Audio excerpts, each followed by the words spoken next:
A certain cat had made the acquaintance of a mouse, and had said so much to her about the great love and friendship she felt for her, that at length the mouse agreed that they should live and keep house together. "But we must make a provision for winter, or else we shall suffer from hunger," said the cat, "and you, little mouse, cannot venture everywhere, or you will be caught in a trap some day." The good advice was followed, and a pot of fat was bought, but they did not know where to put it.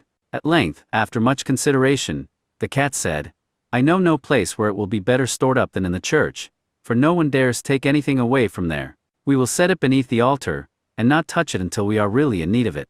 So the pot was placed in safety, but it was not long before the cat had a great longing for it, and said to the mouse, "I want to tell you something, little mouse. My cousin has brought a little son into the world, and has asked me to be godmother. He is white with brown spots, and I am to hold him at the christening. Let me go out today, and you look after the house by yourself." "Yes, yes," answered the mouse, "by all means go, and if you get anything very good, think of me. I should like a drop of sweet red christening wine too." All this, however, was untrue.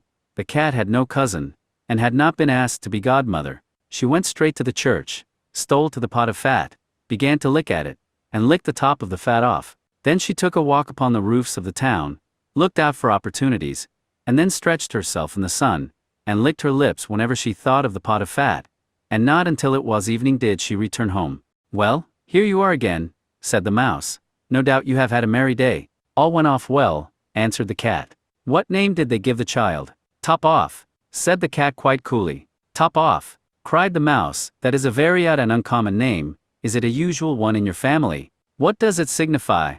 said the cat. "It is not worse than Crumb Stealer, as your godchildren are called." Before long the cat was seized by another fit of longing.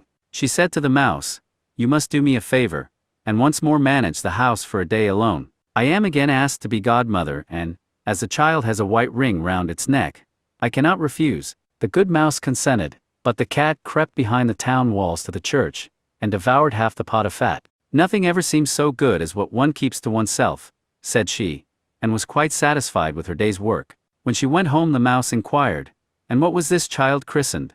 "Half done," answered the cat. "Half done? What are you saying? I never heard the name in my life. I'll wager anything it is not in the calendar." The cat's mouth soon began to water for some more licking. "All good things go in threes," said she. "I am asked to stand godmother again. The child is quite black, only it has white paws, but with that exception, it has not a single white hair on its whole body. This only happens once every few years. You will let me go, won't you?" "Top off, half done," answered the mouse. "They are such odd names, they make me very thoughtful." "You sit at home," said the cat, "in your dark gray fur coat and long tail, and are filled with fancies. That's because you do not go out in the daytime." During the cat's absence the mouse cleaned the house, and put it in order, but the greedy cat entirely emptied the pot of fat. "When everything is eaten up one has some peace," said she to herself, and well filled, and fat she did not return home till night. The mouse at once asked what name had been given to the third child.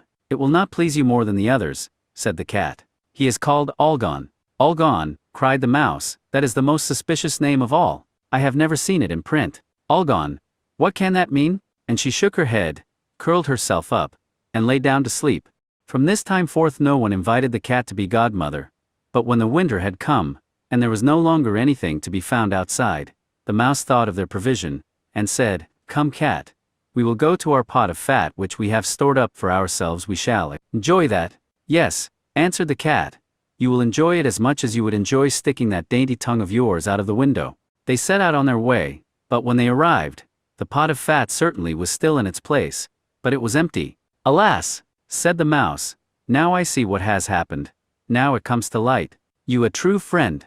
You have devoured all when you were standing godmother. First top off, then half done, then will you hold your tongue?" cried the cat. "One word more, and I will eat you too." All gone was already on the poor mouse's lips. Scarcely had she spoken it before the cat sprang on her, seized her, and swallowed her down. Verily, that is the way of the world.